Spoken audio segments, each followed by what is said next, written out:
Bonjour, bienvenue sur Radio Clé de Vie, la radio du développement personnel. Alors aujourd'hui, je suis tout simplement dans Québec, enfin Lévis exactement, et je suis en plus de ça avec Franck Marchette. Bonjour Franck. Bonjour Alex. Alors on a passé toute la matinée ensemble à se balader sur Québec, on a passé un très très beau moment. Et puis Franck va tout simplement nous parler de lui et puis de tout ce qu'il fait. Ouais, tout ce qu'il fait. On a 2 jours, 3 jours. On va se limiter à 30 minutes. 30 minutes. Donc Franck qui vient de France, hein, et puis on est avec l'Académie Zéro Limite. C'est ça. De Martin Latulipe, qui est un grand ami que je suis venu voir. En fait, je me suis déplacé, on dit de Paris, mais plus exactement, moi je suis à Limoges, donc au centre de la France. Et je suis venu voir son événement, parce que ça fait longtemps qu'on est amis. Et moi j'ai commencé en fait tout ce qui est le web marketing et de m'intéresser au web marketing grâce à Martin, qui m'a permis en fait de développer mon business, parce que moi j'ai plusieurs business entre du coaching et de la conférence, donc de la prise de parole. Et aujourd'hui en fait je fais beaucoup de liens entre les deux, c'est-à-dire que je coach beaucoup de conférenciers à monter sur scène pour les aider en fait à améliorer leur prise de parole ou améliorer de manière à rendre un petit peu plus hypnotique, parce que mon métier de départ c'est l'hypnose.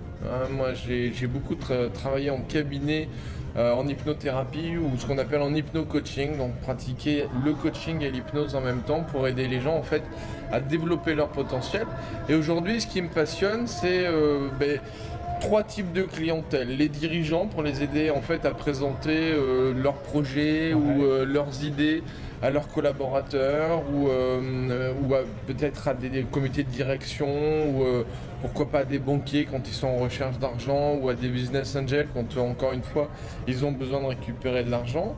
Un autre public que j'aime beaucoup, c'est les conférenciers, donc tous les gens dont c'est le métier de monter sur scène, pour les aider à avoir des slides beaucoup plus agréables, beaucoup plus sympas, beaucoup plus impactantes, et aussi travailler sur la formulation, la linguistique, faire en sorte qu'ils soient plus impactants lorsque ils ont besoin de d'énoncer quelque chose à leur public, à leur audience. Et le troisième, ma troisième cible que j'aime beaucoup, c'est les coachs. Et j'aime beaucoup, c'est ce qui est assez amusant de dire, mais coacher des coachs. Et en fait, sur les deux abcès, sur les deux, tu prends une coupe? Non, il n'y a pas de coupe. C'est pas des abcès, et pour certains, ça devient des abcès. C'est tout l'aspect marketing en fait du coach, où là, il y a plein de coachs qui sont un peu perdus, c'est-à-dire ils ont l'impression que dès qu'ils ont leur diplôme, là, il y a un problème, s'ils comprennent pas pourquoi, en mettant simplement la plaque, ils reçoivent pas de la clientèle, et que ça se fasse pas, ça marche pas quoi, parce qu'ils n'ont pas compris que c'était aussi un métier où il fallait générer de la vente, c'est-à-dire savoir bien vendre son business, savoir bien présenter son business, savoir faire en sorte que les gens soient intéressés par eux, notamment leur identité. Et pourquoi aller voir ce coach plutôt qu'un autre. Donc moi j'aime beaucoup travailler avec eux sur cet aspect savoir se vendre, savoir se présenter, savoir mieux aborder cette technique-là de la vente entre guillemets, et puis quand même développer leur business de coach et leur technique de coach, faire en sorte qu'ils soient meilleurs en tant que coach. C'est vraiment les deux branches. Donc ça, c'est les 3 cibles que j'ai aujourd'hui dans mon activité moi de coaching et d'accompagnement. C'est vrai qu'il y a un problème quand même sur les coachs pour qu'ils puissent se vendre, parce que c'est pas tout de faire une formation de coach, d'avoir son diplôme, le mettre au mur en effet, mais après la grosse problématique c'est de trouver des clients. Complètement. Je crois sans exagérer, c'est probablement le problème de 70 à 80% des coachs. Il y a une forme de mythe autour de où trouver mes clients. Où sont-ils ? On s'est beaucoup amusé avec un ami, Bertrand Millet, qui est coach comme moi. On avait créé une formation qui s'appelait « Mais où sont passés mes clients ?» Parce que la vraie question c'était « Ils sont où ? Comment ça se fait ? Je suis dans mon cabinet, ou je suis dans mon espace où je pratique. Pourquoi il n'y a pas la queue ? Pourquoi mon téléphone il arrête pas de sonner ? Pourquoi mon agenda se remplit pas ? Ils sont passés où quoi ? Qu'est-ce qui se passe ? Quand j'ai fait ma formation, mes formateurs m'ont dit que ça y est, on m'attendait, que voilà, tout allait tourner. Et dans la réalité, c'est l'effondrement. Pour certains, en 2 ans ou on va dire 3 ans, c'est vraiment une chute, voire une descente aux enfers en disant je ne peux pas vivre de cette activité. Ouais. J'ai quitté mon job ou alors j'en avais pas. J'ai fait une reconversion, je me suis lancé dans ce métier-là. Et j'ai pas de business, j'ai pas d'argent qui rentre, je peux pas vivre de ce métier, je peux pas faire vivre ma famille. Maintenant, qu'est-ce que je deviens ? Et il y a vraiment une difficulté au niveau de ce travail-là. Et ils ont vraiment besoin d'aide pour développer cette capacité à trouver de la clientèle. Et j'aurais même tendance à dire, c'est pas trouver de la clientèle, c'est faire en sorte que les gens viennent à eux. Ouais. Tu vois, il y a souvent quelque chose que je leur explique en disant, stop, arrêtez de penser que vous devez trouver de la clientèle. Vous devez faire en sorte que la clientèle vous trouve. Ce qui, tu vois, ce qui est complètement différent. C'est complètement différent. C'est vraiment une sorte de paradoxe en disant que c'est plus à moi de faire ce travail de trouver, c'est plutôt à moi de faire en sorte qu'on réussisse à me trouver. Ce qui fait que la manière dont je vais réfléchir à mon business n'est pas la même. Ok, ça c'est beaucoup l'erreur qu'on fait, de dire ok, maintenant il faut que je récupère des clients, mais en fait il faut se faire connaître. Complètement. C'est pour ça que moi j'avais les débuts en fait de mes comme ça formations en ligne quand j'ai commencé à travailler avec Martin, c'était tout ce qui tournait autour du bouche à oreille. Ouais. C'est de partir du principe que j'ai une conviction, c'est que le bouche à oreille c'est une stratégie. C'est-à-dire c'est pas juste je travaille avec toi. Tu es content de ce qu'on fait, d'un coup tu vas en parler tout autour de toi. Ça fonctionne pas comme ça. Le bouche à oreille, on peut très bien avoir un bouche à oreille alors qu'on n'a pas encore énormément de clients. Moi d'ailleurs, quand j'ai commencé mon activité, ça fait presque 10 ans maintenant, j'ai commencé à avoir en fait des retours de clients qui venaient me voir parce que d'autres avaient parlé de moi. Okay. Et je leur disais, mais c'est qui a parlé, qui vous a parlé de moi ? C'est un tel. Et dans ma tête, je me disais, mais j'ai jamais bossé avec eux. Okay. Et après, en réfléchissant, j'ai commencé à construire des stratégies où ça t'est sûrement à un moment arrivé de conseiller un restaurant alors que tu n'y as jamais mangé. Ouais. Oui, c'est vrai que ça arrive, oui. Et pourquoi tu le fais, puisque tu n'y as jamais mangé ? Parce que tu l'as entendu de quelqu'un, tout simplement.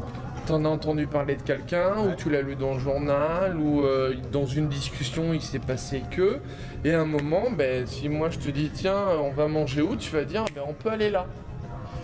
Et tu y as déjà jamais, mais on m'a dit que c'était sympa. Ouais, et le on m'a dit, c'est une forme comme ça de conversation qui peut devenir stratégique. Qui fait que on va faire la même chose avec un coach. C'est-à-dire qu'on va commencer à parler d'un coach alors que si ça se trouve on n'en a jamais encore travaillé avec lui. Et moi j'ai vraiment eu un nombre incalculable de témoignages de gens qui sont venus au cabinet, qui m'ont dit j'ai pris des séances avec vous parce qu'un tel m'a conseillé de venir. D'accord, okay. Et ce un tel, il m'était complètement inconnu. En fait, c'est une réputation qui est à plusieurs niveaux. Complètement. Et qui, quelquefois, va à 3, 4, 5 niveaux. C'est-à-dire c'est quelqu'un qui a parlé à quelqu'un, qui fait qu'au bout d'un moment, ça va se terminer par... Il y a un mec qui s'appelle Franck, il bosse à Limoges, ou alors il bosse à Paris, enfin peu importe. Il faut que tu bosses avec lui.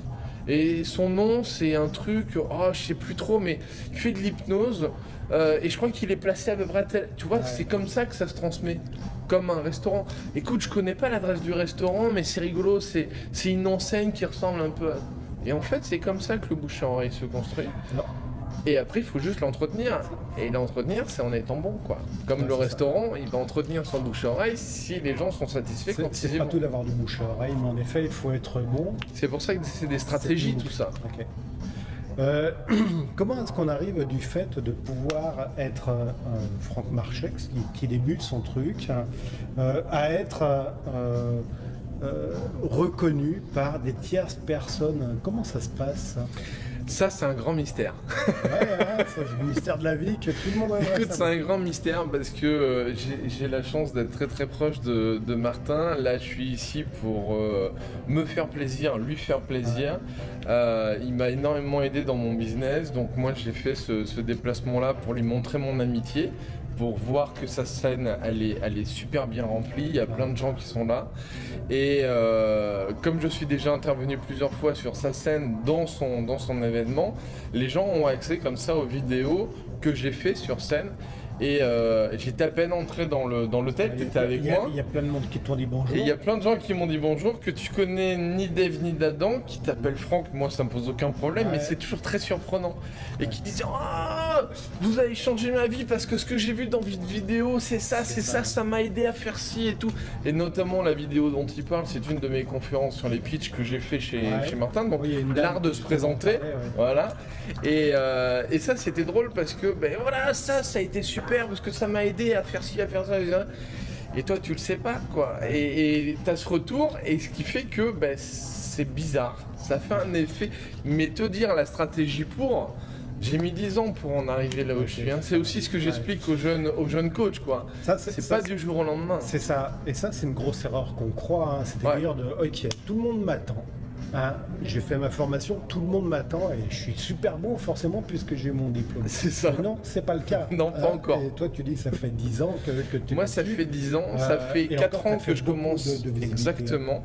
Moi, ça fait 4 ans vraiment que j'ai cette notoriété, entre guillemets, parce que je veux vraiment rester humble par rapport à ça. Je fais attention à pas avoir la grosse tête, à pas me prendre pour qui je suis pas.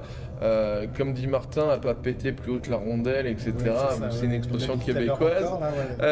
Donc du coup, c'est toujours un peu étonnant pour moi de me dire, ah ben oui, mais si en fait ça a fonctionné, ça marche, j'ai fait tout ça. Moi j'ai commencé avec des vidéos sur YouTube, j'avais, je sais pas, 200 vues, et puis aujourd'hui c'est des vidéos qui peuvent faire 20 000 vues, 25 000 vues, etc. Et avec des gens qui s'abonnent de plus en plus pour avoir de l'info quotidiennement parce qu'ils savent que régulièrement je dépose de l'information, donc ça veut dire que ma valeur les intéresse et que la valeur que j'apporte dans mes vidéos les intéresse, et ça c'est une forme de reconnaissance qui est géniale parce que je sais que de par mon éducation, de par mon enfance, etc., si je suis devenu formateur, si je suis devenu conférencier, si je prends la parole sur scène, c'est parce que j'adore que les gens applaudissent ce que je raconte. Donc ça nourrit ce besoin de reconnaissance que j'ai. Ah, c'est intéressant ce que tu dis, tu adores que les gens en fait applaudissent. Mais complètement, je crois que c'est aussi une forme de comment on pourrait dire ça, valorisation. De valorisation, mais j'en reviens plutôt au terme d'humilité, de savoir de quoi tu nais.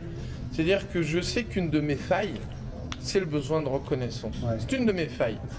Et je me souviens lors d'un de mes coachings, il y a très longtemps, que j'avais fait, on avait travaillé sur ça en disant, ok, est-ce que je règle ce problème, cette faille, c'est-à-dire que je la comble et on n'en parle plus? Et dans ces cas-là, je suis un petit peu comme Bouddha qui a plus besoin de rien. Je vais commencer à devenir, je vais pas dire obèse, mais je commence à m'arrondir. Et j'ai plus besoin de rien et je commence comme ça à passer complètement à autre chose. Ou alors, j'ai identifié que j'avais cette faille-là, que c'est ça que j'ai besoin de nourrir et que c'est avec ça que je vais donc du coup devenir heureux et que je vais en faire, plutôt qu'une faille, je vais le transformer en joyau. C'est ça. L'idée n'est pas de mettre de côté ses failles, ses difficultés, mais en fait de s'en servir comme étant une force. Complètement. Ce que j'appelle un joyau, quoi. Ouais, tu transformes ta faille en joyau. J'ai besoin de reconnaissance, mais si je le vis mal, c'est vrai que si on ne s'occupe pas de moi, si on ne m'applaudit pas, si on ne me reconnaît pas, je vais en souffrir. Ouais. Mais si je fais un métier qui fait que les gens aiment ce que je fais, mais en même temps je me donne du mal, je travaille beaucoup et j'aime faire ce que je fais. Donc je me donne du mal pour leur donner de la valeur et pour qu'ils soient satisfaits par rapport à ça et qu'ils soient heureux de continuer à s'abonner et à me dire c'est bien et à me dire c'est ok, etc. Et donc du coup ça remplit ça et cette faille se transforme en c'est chouette, je suis heureux de vivre, quoi. Je suis heureux d'être là, je suis heureux d'aider les gens et c'est chouette. Ouais, et plus ça va, donc plus tu donnes en fait. Et plus ça va, plus tu donnes et plus tu reçois. Voilà, c'est ça, oui, c'est ça. Donc le fait de donner, en fait, il y a un moment ou un autre où tu reçois forcément. Complètement. ça comble. Mais ça comble et du coup tu as une forme de rayonnement. C'est pour ça que j'aime bien cette métaphore un peu du joyau. C'est que d'un coup la faille qui est un truc un peu sombre, un peu, c'est bon, pas génial, eh ben, d'un coup ça se transforme en joyau parce que c'est quelque chose de beau que tu as envie d'exploiter, que tu as envie de montrer, que voilà, tu as envie de rayonner avec ce truc-là. Et du coup ça devient vraiment fun parce que t'es plus en train de te battre contre toi-même, t'es plutôt en train de te dire je suis ça, j'assume d'être ça, j'ai pas un problème avec ça. Et je crois que c'est pour ça que les conférenciers, les gens qui montent sur scène, les gens qui sont coachs ou les gens, voilà, il faut qu'ils reconnaissent d'abord quelle est leur faille et que de cette faille ils en fassent un joyau. Et ceux qui y arrivent, je suis convaincu de ça, sont ceux qui réussissent. Et ceux qui vivotent, qui galèrent un petit peu, sont ceux qui ont cette illusion de dire j'ai envie d'aider tout le monde, j'ai envie d'aider tout le monde, parce que ça va bien et parce que je suis super et que je veux aider tout le monde. Ouais, mais t'es un être humain comme n'importe qui, donc comme n'importe qui, t'as des failles. Eh ben, accepte d'abord de les avoir, vis avec elles, et ensuite transforme-les, mais concrètement. C'est là où, moi j'explique souvent aux jeunes coachs, il faut que tu saches avec quelle cible tu as envie de travailler. Même si tu peux être... Moi, j'aime beaucoup bosser avec plein de types de personnes différentes, mais je sais aussi avec qui j'ai pas envie de travailler. Ouais, c'est ça. C'est aller chercher un petit peu sa niche, sa spécialité. Complètement, sa spécialité. Mais avant de la connaître vraiment, il ne faut pas hésiter à manger tout, entre guillemets. C'est aller se confronter à plein de types de difficultés, de problématiques, des gens qui viennent en disant voilà j'aimerais traiter ça, est-ce que c'est possible? Ouais c'est possible, on va le faire. Ben, ça marche bien, tu prends du plaisir, tu sais que tu peux bosser avec eux. Ça marche pas, tu prends pas de plaisir, voire même tu t'ennuies un petit peu ou ça marche absolument pas. Tu sais que c'est pas ta voie. Tu sais que c'est pas ta voie, c'est pas ta cible, que c'est pas ok et c'est correct quoi. Il y a pas de difficulté avec ça. Pour les coachs qui sortent justement d'école, là, on est bien d'accord qu'il faut quand même travailler après pour pouvoir se faire connaître et puis avoir de la clientèle qui vient. Tu sais, les Asiatiques, ils appellent ça le Kaizen. Le Kaizen, c'est l'amélioration constante. Ouais. C'est partir du principe que c'est pas parce que je suis formé que ça y est, ça s'arrête. C'est, je suis formé, je rentre dans une forme de plateau, c'est-à-dire qu'il faut que je mette au défi ce que je viens d'apprendre. Ouais. Et à partir du moment où je mets au défi ce que je viens d'apprendre, je vais donc expérimenter ce que j'ai appris. Et je vais me confronter à différentes difficultés, à différentes choses où je n'ai pas le savoir ou la connaissance suffisante pour solutionner ce problème. Ouais. Et bien là, ok, mais je continue à me former. Et tout le temps, je passe mon temps, ça fait 10 ans que je fais du coaching, mais avant, dans mes autres métiers, je passais mon temps à être curieux, à lire des bouquins. Et bien avec le coaching, c'était la même chose. Avec les conférences, c'est la même chose. J'apprends tous les jours. Je vois Martin qui monte sur scène. Bon, c'est vrai qu'on parle beaucoup de Martin à l'instant, mais c'est parce qu'on est dans son événement. On est chez lui là. Donc c'est notre hôte hein, quand même aujourd'hui. Nous a prêté son matos en plus et tout, donc c'est fun. Donc c'est vrai que quand je vois Martin, on a cette discussion où, tu vois, je suis rentré dans sa loge tout à l'heure. La première question qu'il m'a posée, c'est Franck. Oui, il en a parlé en scène. Il a fait un joke avec tout à l'heure parce que c'était rigolo, la situation était rigolote. Mais la première question qu'il a posée, c'est ok, qu'est-ce que je devrais améliorer là sur le bout de temps où je suis déjà monté sur scène? Il était monté pendant 1h30 sur scène. Et bon, le joke marrant, c'est que je lui ai répondu que j'avais rien vu parce qu'on venait d'arriver. donc il était dégoûté. Et là, je vais encore me faire engueuler parce que j'ai pas vu le reste de son truc. Donc quand il me pose la question, je peux pas y répondre. Mais tu vois, lui aussi est dans ce positionnement de dire l'amélioration continue. Ok, Franck, c'est ta spécialité. Tu connais ce business. Qu'est-ce que je peux améliorer dans ce truc-là? Et de la même manière, quand moi j'ai fini mes conférences, la première chose que je vais voir, c'est ok Martin, j'ai fait ça, t'en penses quoi? Comment je peux optimiser encore? C'est pas est-ce que j'ai été bon ou mauvais? Non. C'est comment je peux optimiser. C'est très juste ce que tu dis là. Est-ce que c'est bon ou mauvais? C'est pas la question. En fait, c'est comment est-ce que je peux m'améliorer. Complètement. Et souvent, tu vois, cette question de bon ou mauvais est un petit peu le piège. Ouais. Parce que bon ou mauvais, on attend c'est bon, c'est mauvais, et on a peur. Par contre, comment j'optimise? C'est ça y est, c'est enregistré, t'as déjà c'est bon ou c'est mauvais, on s'en fout. C'est passé, c'est réglé. Comment tu deviens meilleur? comment tu passes à l'étape d'après. Et c'est là où tu as besoin de faire appel à des gens qui connaissent bien leur business. Donc si tu es... moi je suis coach dans les présentations et j'aide les gens à optimiser leur présentation, qui, comme je disais, soient dirigeants, que ce soit des coachs, que ce soit... Et des coachs, quand je parle de présenter, c'est aussi se présenter à leur clientèle ou se présenter dans des clubs d'affaires ou dans des regroupements de business ou des choses comme ça. Ça reste de la présentation. Ils sont pas sur scène, ils n'ont pas un PowerPoint, mais ils doivent se présenter. C'est ce que disait Martin justement. C'est ça. Là, c'est l'art de se présenter. C'est un truc qui est fondamental. Quand les gens savent que c'est ma spécialité, ils viennent me voir. Mais si moi j'ai besoin d'être meilleur en marketing, parce que c'est pas mon business, mais je vais voir un mec qui est bon en marketing. Ça. J'en connais plusieurs qui sont des amis. Quand j'ai un souci, c'est allô Mickaël, allô Olivier, allô je sais pas qui. Mais j'ai mes têtes comme ça. Ça peut être Lorenzo. L'autre jour, je montais sur scène. Lorenzo Porcino, qui est un spécialiste de la prise de parole. Je montais sur scène. Encore une fois, ça reste ma spécialité, mais je suis pas, tu vois, j'ai pas tout le savoir, quoi. C'est Lorenzo, je monte sur scène, j'hésite entre telle entrée ou telle entrée, t'en penses quoi? Et Lorenzo, il a un regard extérieur, il s'en fout, il a pas d'investissement émotionnel dedans. Il me dit, écoute, celle-là, elle est péchue, celle-là, elle est un peu moins bonne. Pourquoi? Pour qu'est-ce? On s'en fout, ok, c'est un avis. Je monte sur scène, je propose. C'est un avis d'expert. Et c'est un avis d'expert. Je vais plutôt proposer celle-là. Et après, il se passe quoi? Elle a super matché. Oh, super Lorenzo, génial, c'était super, c'était génial. Et ça a moins matché, c'est oh putain, Lorenzo, on s'est planté. Et c'est pas grave. La prochaine fois, je ferai autre chose.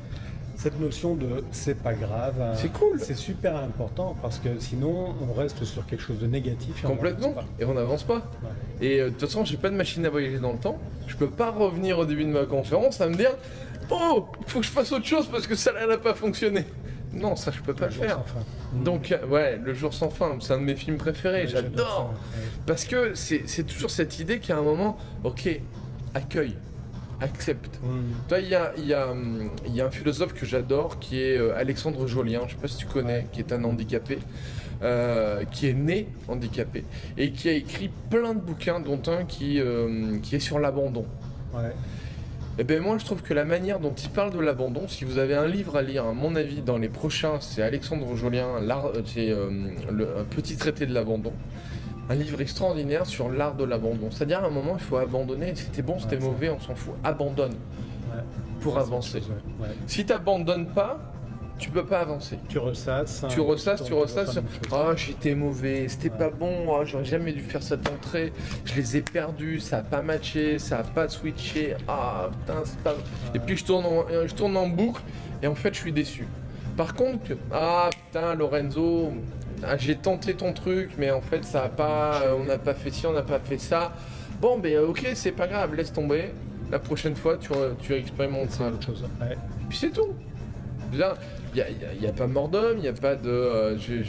c'est pas à cause de ça que je vais perdre mon public, j'aurais rebondi sur autre chose, etc. Donc, c'est pas grave. Par contre, si dès le début, je suis en train de me dire « Ah, je suis en vrille, ça marche pas, je suis nul parce que ça n'a pas matché, j'ai pas fait ce qu'il fallait », comment veux-tu que ça fonctionne? C'est impossible, je suis en train de me tirer une balle dans le pied, quoi. C'est ça, et puis tu ressasses toujours sur la même chose, et donc du coup, tu n'avances pas, tu restes bloqué. Complètement. Le fait, c'est de laisser ça de côté, de prendre ce qui a été positif, de voir ce qui est améliorable et puis d'avancer. Complètement. Toujours cette notion d'optimisation. Il faut en revenir au Kaizen, amélioration constante. Pose-toi la question de comment je fais pour améliorer. Ok, on a fait cette interview, à la fin c'est elle était bien, elle était pas bien, ok, elle est tournée. La prochaine, comment je peux faire pour que ce soit plus efficace, que ce soit plus sympa, que peut-être plus dynamique ou au contraire, mettre plus, j'en sais rien, mais comment je fais pour optimiser? Et ça, c'est la clé, quoi. C'est ça, c'est la clé, c'est simplement d'avancer et puis de progresser en faisant des prises de conscience. Tout simplement. Et puis s'amuser, quoi. Oui, c'est ce qu'il disait aussi, s'amuser, autant qu'on rigole et qu'on en profite, clair, tout simplement. C'est éclaté, la vie est courte. Ouais, la vie est courte. Je sais plus qui c'est qui disait, en fait, on a un trait d'union entre la date de naissance et la date de décès. C'est ça, exactement. Tes activités prochaines, c'est quoi? Beaucoup de conférences. Ouais. Beaucoup de temps passé avec ma fille parce que là elle arrive à 1 an Elle a 1 an là. et ça c'est quelque chose qui est super important pour moi parce que j'ai réduit vraiment mon activité grandement depuis qu'elle est née et là je me suis donné 24 mois pour vraiment être hyper présent et vraiment Profiter, être vraiment le plus possible avec elle, la voir grandir et à partir de 2 ans me réautoriser aussi à me réapproprier ma vie, me réapproprier mes activités et aussi intégrer ce que je veux lui apprendre, c'est-à-dire que si je veux rayonner autour de moi, il faut que je rayonne de l'intérieur. Et pour rayonner de l'intérieur, il faut que je fasse des choses que j'aime. Et les choses que j'aime, c'est faire des conférences, c'est faire des séminaires, c'est aider ma clientèle à eux aussi optimiser ce qu'ils font au quotidien. Donc ça veut dire pour ça, dans mon métier, beaucoup me déplacer et beaucoup être comme ça en contact avec des clients ou dans des séminaires ou des choses comme ça. Donc voilà, c'est un peu on en parlait ce matin, c'est le bon juste milieu à trouver entre être bien présent quand j'y suis et en même temps savoir faire ce que j'ai envie de faire, quoi. Ouais. D'avoir gardé un équilibre C'est exactement entre ça. la vie professionnelle, la vie privée et tout ce que Complètement. tu aimes. C'est ce qu'on disait ce matin quand on se baladait, oui, il faut se nourrir soi-même pour pouvoir rayonner. C'est ça, c'est exactement être- ça. être C'est ce que j'appelle l'égoïsme du soleil. Ouais, c'est Je rayonne d'abord pour moi avant de rayonner pour tous les autres. J'entends qu'il y a du monde qui arrive. Je pense que c'est la pause. Voilà, c'est bientôt la pause. Donc on va arrêter l'interview dans pas longtemps tout simplement parce que la pause va bientôt arriver et puis Martin va bientôt sortir. Donc Franck, merci. C'est moi qui te beaucoup. remercie. Ça a été un beau moment, on a passé une belle matinée. Exactement, On a passé une belle encore d'autres après-midi. moments une belle après-midi aussi. C'est une super journée. Où est-ce qu'on peut te joindre, Franck Sur internet, mes coordonnées elles sont faciles à trouver, que ce soit pour intervenir dans des sociétés ou pour faire des coachings, etc. Il suffit d'appeler mon assistante et la plupart du temps, avec mon portable qui est facile à trouver sur internet, on tombe directement sur moi. C'est ça. Ça, c'est quelque chose que je veux aussi beaucoup, c'est quand même cette disponibilité, ça reste mon métier. Et donc, si les gens ont besoin de me joindre, ils sont capables de me joindre facilement. Donc, toutes mes coordonnées sont sur internet. Et si vous voulez plus vraiment détaillé, soit confidencedecoach.com, soit francmarchex.com, c'est aussi facile que ça. Voilà, tout simplement. Franck, merci bien. C'était un plaisir. Pour les personnes qui ont raté le début de l'émission, salut. Pour les personnes qui ont raté le début de l'émission, C'est la pause. C'est la pause, donc tout le monde est en train de se balader. Donc pour ceux qui ont arrêté le début de l'émission, c'est pas grave, vous avez le bouton réécoute sur la droite, sinon sur la chaîne YouTube. Donc merci à tous et puis prochaine émission bientôt. Allez, ciao ciao, bye. Ciao, ciao.